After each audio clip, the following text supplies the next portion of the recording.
In 1981, Kenny helps manage a gold mining business with his father. Their family has been involved in gold mining for generations, ever since Kenny's grandfather discovered a mine nearly 100 years ago. On one particular day, Kenny brings his girlfriend Kay to show her the work he does. She seems to have expected something different, like big machines and lots of people digging. But Kenny gently explains how their business works. They don't dig randomly. First, they spend time and effort studying locations around the world. After that, they collect money from investors, and only then can they begin mining with the hope of finding gold. Later, Kenny gives Kay a gold watch as a gift, and she is clearly moved. Kenny, You like it? I love you. Their deep connection and affection for each other is obvious. Later that same day, Kenny has a conversation with his father, who shares wisdom gained from years in the mining business. He explains how difficult this kind of work can be and reminds Kenny that he will eventually have to take full control of the company. Scale it up. Just make it yours. The story then jumps ahead 7 years. A lot has changed. The company is now struggling, nearly falling apart. Kenny and Kay are now married, but they are dealing with serious financial problems. Their business has become so unstable that they now operate it from a bar instead of an actual office. I gotta tell you, this offering, it's already oversubscribed. On top of all this, Kenny's father has passed away, leaving Kenny to face the company's problems on his own. Because of their money troubles, Kenny and Kay have moved into a small house after selling their larger home. Despite all the setbacks, Kenny still has some hope left. Even though he doesn't own any mines, his job is to search for possible sites where gold might be found. His work includes convincing investors to fund the digging and handling all the expenses. Recently, he and his team discovered a location that seemed promising. Kenny tries to meet with a potential investor, but the man refuses to see him. Instead, the investor sends 2 employees to speak with Kenny. Although this upsets Kenny, he still shares all the details about the mining site and how much funding they need. But if you have a look at the geo, you'll see a very promising shell formation that hasn't been tapped yet. Without much consideration, the employees reject his proposal. Kenny's financial situation, already bad, becomes even worse. With this final rejection, his company is close to shutting down. He tries calling everyone he knows to ask for help, but nothing works. You know, there's still minerals out there. We just gotta find them, right? Feeling hopeless, he drinks heavily and passes out. Through all of this, Kay stays by his side. No matter how poor or lost Kenny becomes, she continues to support him without question. One night, Kenny has a powerful dream. In it, he sees the mountains of Indonesia and a geologist named Michael Acosta. In the dream, the 2 of them discover a gold mine together and dig up gold. He was what they call a river walker. They're a real hands-on geologist, real deal. The dream feels so real that it completely changes Kenny's mindset. Michael Acosta is well known in the field of geology. He was the person who discovered the largest copper mine in Asia. Michael also has a theory which he calls the Ring of Fire that suggests a huge gold deposit may exist in a certain part of Indonesia. However, no one has taken his idea seriously before. That's why I'll find the gold. As soon as Kenny wakes up, he feels determined to find Mike and convince him to search for gold together. Interestingly, at that very moment, Kay gently suggests that maybe Kenny should look for another kind of job. Yeah, but it'd just be temporary till the market turns. But Kenny doesn't say much. He quietly prepares for a trip to Indonesia, even selling some of his gold jewelry to pay for the trip. But if you knew that feeling, you'd know. Once there, he checks into the same hotel where Michael Acosta is staying. When the 2 finally meet, Michael immediately sees that Kenny is in a desperate situation, though Michael himself is also struggling financially. Kenny confidently shares his plan with Michael. He says they should work together to find gold. Based on Michael's Ring of Fire theory, Kenny says he believes in the idea with his whole heart and is willing to take a huge risk. He tells Michael he's ready to lose everything if it doesn't work. You tell me where you want to dig, Mikey, and I'll make goddamn sure the bills are paid. At first, Michael calls Kenny crazy and tries to walk away, but then he changes his mind and asks Kenny if he brought any hat. Do you have a hat, Wells? Soon after, Michael leads Kenny through a river and into a dense jungle area deep in the mountains. This is the exact spot Michael believes could hold gold. Local people live there and search for gold in the river, but they don't have proper tools or the expertise to dig deeper. When Kenny sees the place, he is shocked. It looks exactly like the one from his dream. Wilson. Well, we're here. This jungle will test you.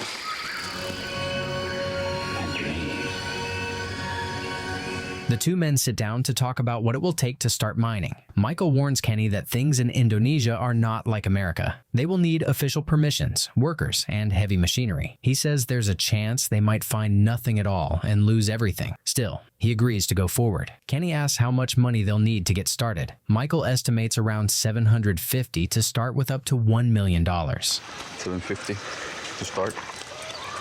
Okay. Kenny quickly writes up a simple deal on a napkin. If they find gold, they split the profits equally. If they fail, they share the loss. Michael agrees and signs it, and Kenny tells him to keep the napkin safe. Kenny returns to America and begins working hard to raise the money. No, Acosta. Michael Acosta. It's the largest copper strike in history, and that's the guy. Thank you for telling the story. I'm writing down the story. It's you. Michael stays in Indonesia to prepare for the mining. The costs are very high, but Kenny somehow manages to raise most of it. It's not close to $750, but Kenny hopes Mike can make it work with what they raised. It's not exactly the number I had in mind, Wells. Well, look, I mean, that's it. Can you make it work? I can't make anything work. Just 1 week later, Kenny flies back to Indonesia to join Michael, and they begin the mining process. At first, both men feel excited and hopeful. They crush rocks and send samples to a lab to be tested for gold. But the first test results are disappointing. No gold is found. Time goes by, more samples are tested, but the results remain the same. Bird with no feet sleeps on the wind. You remember what I told you about patience? Yeah, you remember what I told you about money? Kenny starts feeling hopeless, though Michael keeps telling him patience is key. Soon after, Kenny becomes seriously ill with malaria. At the same time, many of the workers decide to leave the site because they are no longer getting paid. Kenny begs them to stay, but there is no money left for them to stay for. In the end, only Michael and Kenny remain at the site. Kenny's condition worsens. Michael says they may have to stop everything, but Kenny refuses to quit. He hands over his last bit of money to Michael and asks him to do whatever he can. Instead of leaving, Michael goes to a nearby village where the workers are from. He meets with an elder and explains their situation. Ita hampir pa. Ita hampir kutawa. He promises they will soon find gold, but the elder shows him that their children are sick and they don't even have clean water. Michael uses the last of their funds to buy water filters and helps the village get clean drinking water. Because of this kind act, the workers agree to return to the mining site.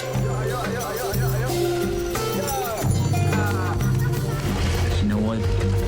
The workers came back. Meanwhile, Kenny lies unconscious for several days due to his illness. When he finally wakes up, his first concern is whether they found any gold. Michael explains that 14 test reports have come back, and all of them show no trace of gold. Kenny feels completely defeated. I'm good. I'm good. But just as he starts to give up, Michael reveals that one final report has just arrived, and this one shows that gold has finally been found. Kenny is overwhelmed with happiness. What are you saying, Mike? We gotta strike, Kenny. Gotta go, Mike? We gotta go, Mike. He jumps up with joy, finally believing that their long and painful journey has paid off. A loud cry of pure victory fills the air. At that moment, everything changed for Washoe Mining Inc. The news spreads like wildfire. Gold has been discovered in the rough and wild lands of Indonesia. This is not just gossip or speculation. It's a bold and powerful announcement that catches everyone's attention. The discovery makes headlines and quickly pulls in many eager investors. Drawn by the scent of enormous profits, they rush in, completely forgetting the doubts they once had about Kenny Wells. We reach 500,000 subscribers, and they'd all love to know what you got cooking over there in Indonesia. Any message you'd like to give to the readers of Gold Digger magazine? Kenny's story, a mix of determination, risk, and unexpected fortune, appears in major newspapers across the country. Almost overnight, Washoe became widely known. An investor who had once coldly turned down Kenny's desperate request now also comes back, this time with a polite tone, asking for a partnership. He always spoke very highly of you, Clive. And you pulled in 2 more to confirm those findings? 3 more. The roles are now reversed. Kenny, although still hurt from that earlier rejection, realizes he now needs more funds if he wants to turn his rough jungle operation into a global mining empire. And a lot of people are going to want to make this deal. But history's on our side. He agrees to the man's offer. This time, the investor sees endless opportunities instead of risks. A deal is made, and their business partnership officially begins. Well, let's quit standing around here and go make some goddamn money, huh? And sounds good to me. Things start moving quickly. With the new investment, Kenny buys a piece of land for himself and Kay, hoping to build a better life. He also sets up sleek, modern office spaces in Jakarta for his growing team, showing off the company's rising success. Oh, nice work, Todd. Within a few days, a large and exciting offer arrives from a prestigious New York bank. This deal confirms that Washoe Mining Inc. is now part of the global business world. This is Brian Wolf at Brown Thomas in New York.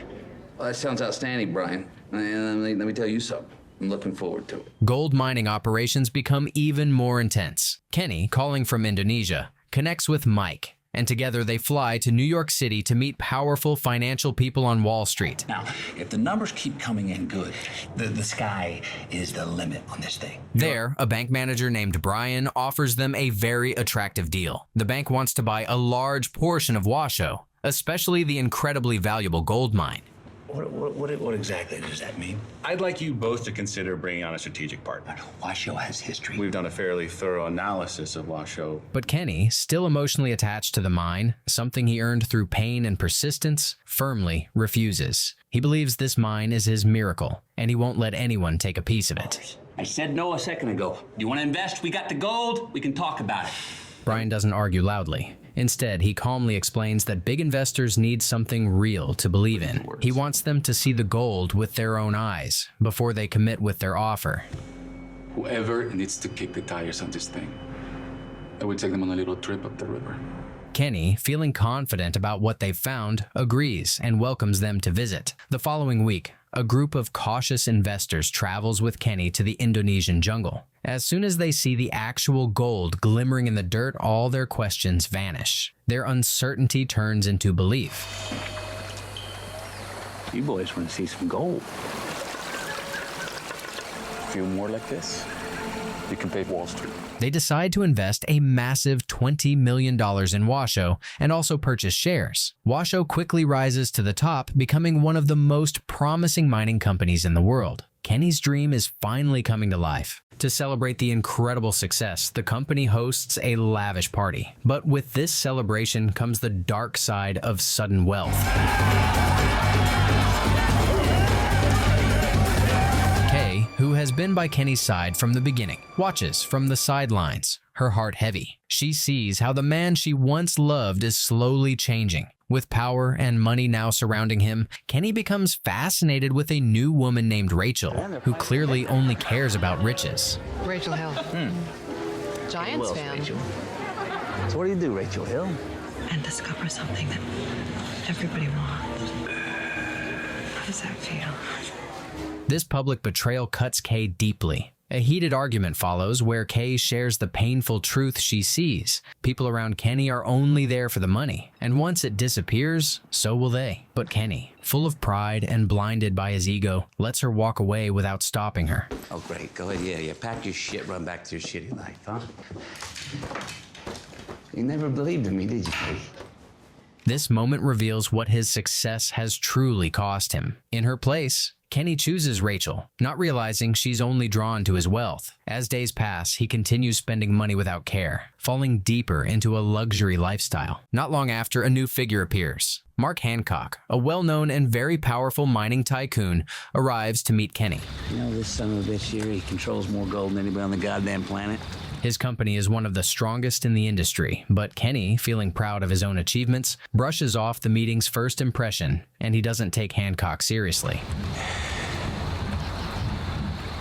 This is how it happens, huh? A few days later, an unexpected proposal comes to the New York bank. Hancock wants to become a partner in Kenny's mine and offers a staggering amount of money. But Kenny sees it as an insult. He refuses the offer, even though it would give him $300 million. Hey, you may say yes, you may say no, but it's not like anybody's trying to offend you. You took our fucking name. You took my name off it. Brian, the bank manager, is frustrated with Kenny's decision, but Mark Hancock is not someone who accepts rejection lightly. Very soon, the consequences arrive. It becomes clear that the Indonesian government has decided to shut down Kenny's mine. This shocking order is believed to be pushed by Hancock's influence and power. The closure is a huge disaster for Washoe. Back in Indonesia, Mike calls Kenny with frustration and disappointment in his voice. What happened at the meeting, Kenny? Listen, Mike, they were trying to push us out. He blames Kenny for challenging a man as dangerous as Hancock and tells him they are now paying the price. So Arthur can do whatever he wants. Mike! Kenny, what's going on? What is going on? These people are killers. Hancock first among them. Days pass, and Mike finally returns from Indonesia to confront Kenny in person. Their first meeting explodes into a fierce argument, full of blame and emotion. Mike openly holds Kenny's pride responsible for losing their valuable mine. Moron. But as their anger slowly fades, a chilling truth surfaces. Mike confesses something shocking. His original story about the Ring of Fire was never completely real. He had been hired to find gold, but failed. Instead of admitting failure, he created a fake tale about a mysterious, untouched place full of gold. Because the jungle was so difficult to work in, his first employer gave up without checking deeply. Mike managed to walk away without being exposed. Then, Kenny came into the picture. Somehow, despite all odds, they actually found real gold in the same area Mike had invented. It was a miracle. The place you guys stuck. I got lucky. I've been looking for gold and a friend. With his deep understanding of Indonesia's politics and culture, Mike comes up with one last desperate plan. The only person who might be able to help them is Denny Suwandi, the son of the country's leader. Denny is famous for his love of fun, money, and corrupt deals. Mike believes that if they appeal to his greed and pride, Denny might be able to reopen the mine. They approach Denny, who listens to their request with interest. However, he asks for something shocking in return. Knowing that Hancock is also trying to get the mine, Denny demands a massive share of it, 85% for himself. This would leave Kenny and Mike with only 15%, a very small piece of their own project. 85-15 split. If you have the balls. Although the deal is unfair, they have no better option. With everything at risk, they agree. But Denny isn't done. He adds one final strange requirement. He owns a large, fearsome tiger, and he says the deal will only be confirmed if one of them enters the cage and survives. Without hesitation, and driven by everything he has already gone through, Kenny steps forward. He enters the cage and, surprisingly, does the quest without any harm.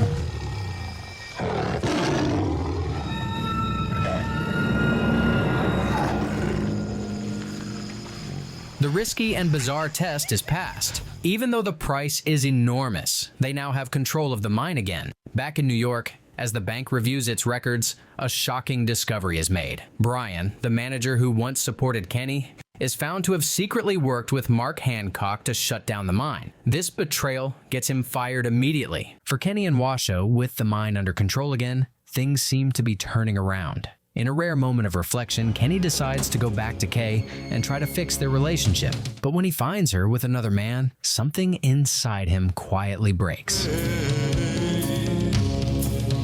Without saying a word, he turns around and walks away, carrying the silent weight of everything he has lost.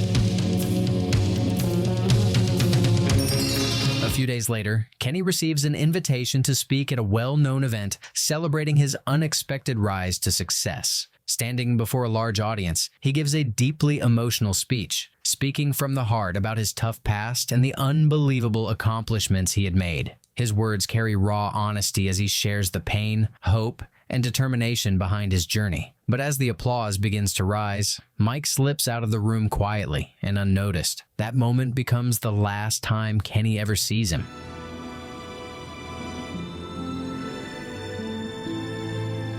That's prospector. The next morning, Kenny walks into a nightmare. As he approaches his office, he sees a massive, furious crowd waiting outside the building. These are the same investors who once believed in him and his company, Washoe Mining. Now they are filled with rage and disappointment.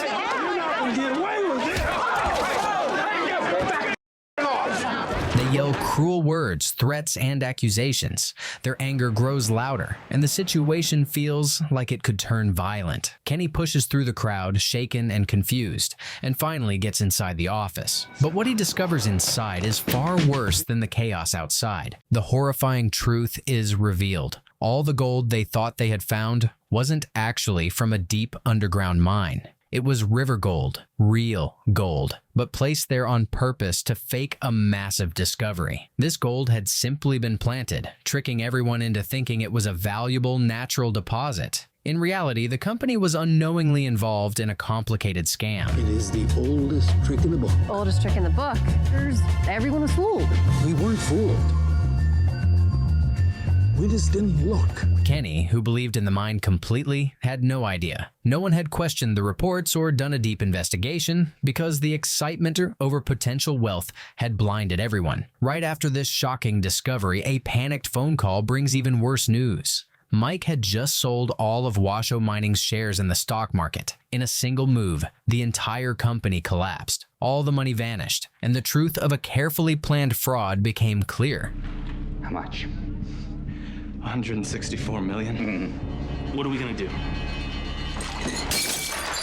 Shortly after, Washoe Mining Inc., once seen as a rising success, is immediately shut down by the FBI. Now seen as a liar and a fraud in the eyes of the public, Kenny faces a swarm of reporters. He admits that the gold wasn't real, but insists that he had no part in the deception. He was just as shocked and hurt as everyone else. With Mike nowhere to be found, suspicion turns toward him. Kenny, devastated, is left with nothing. Everything he worked for, everything he dreamed of, is gone. Hey man, can I talk to you for a minute, please? Look, I just want to know where my money went. Come on. The next day, FBI agents arrive. They tell Kenny that since he never sold his own shares, he isn't being charged for the fraud. In many ways, he is considered a victim, but the truth is still incredibly hard to accept. Kenny finds it impossible to believe that Mike, his trusted partner, the one who had cared for him when he was sick and never showed signs of betrayal, could be behind such a huge lie. But he can't deny what's being presented. The FBI shows him clear, detailed evidence. $160 million had been taken from the company and secretly moved through different international bank accounts. These accounts were created to be untraceable. The last place Mike had been seen was in Indonesia. According to their report, the Indonesian military had captured him and were transporting him in a helicopter.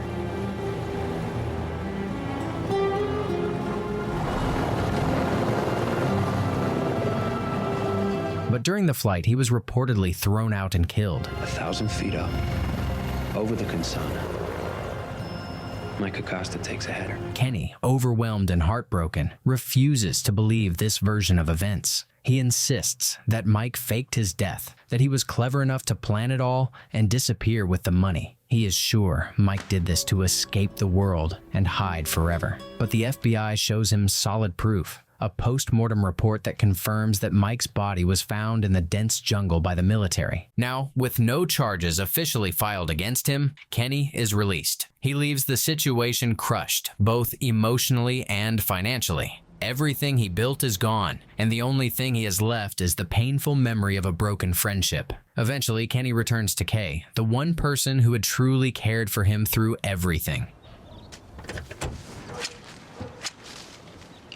When she sees him, tired and defeated, her face lights up with quiet happiness. Despite everything, she still feels something strong, so she lets him in. As they reconnect, Kay gives Kenny a stack of letters that arrived while he was away. He slowly opens one of them. Inside, he finds something unexpected, a wrinkled napkin. It is the same one he and Mike had signed together long ago, their 50-50 contract, a symbol of their partnership and dreams. But there's something else folded with it, a check for $82 million. It's clear now, Mike was alive after all. He had not completely betrayed Kenny. Instead, after pulling off the massive fraud, he had honored their deal and sent Kenny his rightful half. Then, he disappeared completely, leaving behind no trace. He had become a ghost, slipping away with the money and leaving Kenny with the final piece of their impossible story. And so, in the quiet that follows such a bold and heartbreaking adventure, the tale of gold, dreams, loyalty comes to a close, and Kenny smiles being the winner by the end.